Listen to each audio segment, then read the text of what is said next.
সে পণ্য মশুল বাড়লেও চুপ করেছিলেন তৃণমূল নেত্রী, কিন্তু রেল বাজেটে ভাড়া বাড়তেই রেলমন্ত্রীর উপর খড়গহস্ত হয়েছে তিনি। সত্যিই কি ভাড়া বাড়ানোর প্রয়োজন ছিল? সত্যিই কি প্রয়োজন ছিল রেলকে আইসিইউ থেকে বার করে আনার, অথবা সত্যিই কি প্রয়োজন ছিল রেলমন্ত্রীকে বদল করার? কি বলছেন সাধারণ মানুষ? আপনার নাম কি? তপন কুমার সরকার। কিভাবে দেখছেন এই পুরো বিষয়টাকে? এটা রাজনৈতিক ব্যাপার আর কি, আমরা সাধারণ মানুষ কি বলবো বলেন। হ্যাঁ, তবে দরকার ছিল আর কি, 10 বছর ধরে, বিগত 10 বছর ধরে রেলের ভাড়া বাড়ি নেই। হ্যাঁ, এটা যেমন প্লাস পয়েন্ট, কিন্তু বর্তমান বাজারে এটা দরকার আছে। এবং যাত্রী স্বাচ্ছন্দ্যের যে কথাটা রেলমন্ত্রী বলেছেন, ঠিকই বলেছেন উনি। হ্যাঁ, তো তারপরেও তাকে বদল করে দেওয়া হলো। দেশের রেলমন্ত্রী না তৃণমূলের রেলমন্ত্রী, কিভাবে দেখছেন?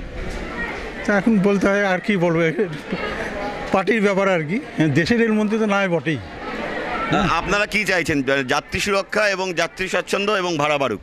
হ্যাঁ, যাত্রী সুরক্ষা, যাত্রী স্বাচ্ছন্দ্য, ভাড়া বাড়ুক, এটা চাই আমরা। আপনার নাম কি? আমার নাম পার্থপ্রতিম সরকার।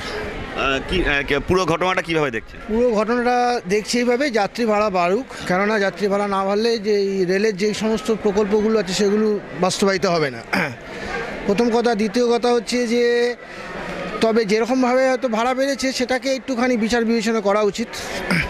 জিনিসটা এইভাবে না, জিনিসটা হচ্ছে রেলের ভাড়া বাড়ুক, তবে একটা, কেন যেহেতু স্বাচ্ছন্দ্যের ব্যাপার আছে, যাত্রী সুরক্ষার ব্যাপার আছে, সমস্ত দিক দিয়ে এবং